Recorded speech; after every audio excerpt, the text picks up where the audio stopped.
Hello दोस्तों, welcome to Deepak केंतुरा education. तो दोस्तों, अहमदाबाद में जो प्लेन क्रैश हुआ था पिछले महीने, उसकी रिपोर्ट अब सामने आ गई है। और इतनी सारी इन्वेस्टिगेशन के बाद अब पता चला है कि आखिर उस प्लेन के साथ क्या हुआ था, क्यों वो प्लेन दुर्घटनाग्रस्त हो गया था। तो चलिए दोस्तों, जानते हैं इस प्लेन दुर्घटना के बारे में इस वीडियो में।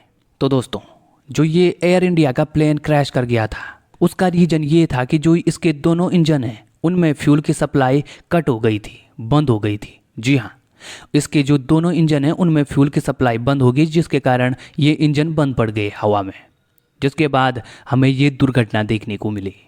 तो ये था इसका एक्चुअल रीज़न। तो दोस्तों, जो ये अहमदाबाद में प्लेन क्रैश हुआ था, इसके क्रैश होने के पीछे के कई रीज़न बताए गए हैं, जिसमें एक सबसे जो मुख्य रीज़न है वो है पायलट की गलती। क्योंकि बताया जा रहा है कि पायलट ने जो फ्यूल सप्लाई की स्विच थी वो बंद कर दी थी, जिसके कारण इसके जो दोनों इंजन है वो बंद पड़ गए। और इसके अलावा कुछ टेक्निकल इश्यूज भी हो गए थे, जिसके बाद ये प्लेन क्रैश कर गया। और ये रिपोर्ट दी गई है एयरक्राफ्ट एक्सीडेंट इन्वेस्टिगेशन ब्यूरो की तरफ से, जिसमें कहा गया है कि जो ये प्लेन क्रैश हुआ था, इसके पीछे का एक्चुअल रीज़न ये था कि इसके जो दोनों इंजन हैं वो बंद हो गए थे, क्योंकि इसमें जो फ्यूल की सप्लाई थी वो बंद हो गई थी।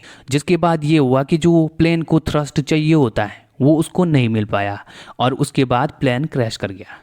दोस्तों, ये जो प्लेन के इंजन है ये दोनों फ्यूल की सप्लाई न होने के कारण दोनों बंद हो गए थे, जिसके बाद ये प्लेन क्रैश कर गया। ये था इस एक्सीडेंट के होने का पीछे का मेन रीज़न।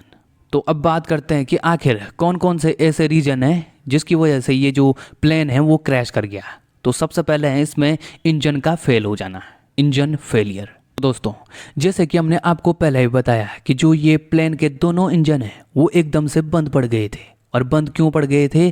क्योंकि इनमें जो फ्यूल की सप्लाई होती है वो एकदम से बंद हो गई थी, और वो बंद की गई थी पायलट की गलती की वजह से। ठीक है दोस्तों, तो ये था इसका एक मेजर रीजन, जो कि जिसकी वजह से प्लेन क्रैश कर गया था। दूसरे कारण की बात करें तो वो ये था कि जो ये प्लेन है वो बहुत ही कम ऊंचाई पर उड़ रहा था। लगभग 650 से 825 फीट की ऊंचाई पर ये प्लेन उड़ रहा था उस वक्त। और इसकी स्पीड जो थी वो थी 174 नॉट्स, जो कि बहुत कम थी। और ये गलतियां टेक ऑफ के समय ही हुई थी। और बताया जा रहा है कि इसके पीछे ये भी एक कारण हो सकता है जिसकी वजह से ये प्लेन क्रैश कर गया। ठीक है दोस्तों, और इसके अलावा जो पायलट है उनकी भी इसमें गलती थी, क्योंकि पायलट ने इसकी जो फ्यूल सप्लाई होती है वो गलती से बंद कर दी थी, जिसके चलते ये हादसा हुआ।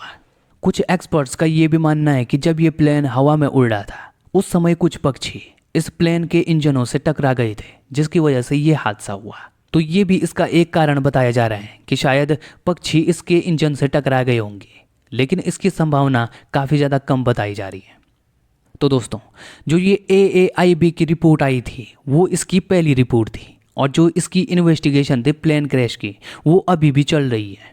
और जो इसके एक्चुअल रीजन थे उनका भी अभी पता नहीं चल पाया है कि आखिर क्यों ये प्लेन क्रैश कर गया था। क्या उसमें पायलट की गलती थी या प्लेन में कुछ टेक्निकल इशू हो गए थे, जिसकी जांच अभी भी जारी है। ठीक है दोस्तों।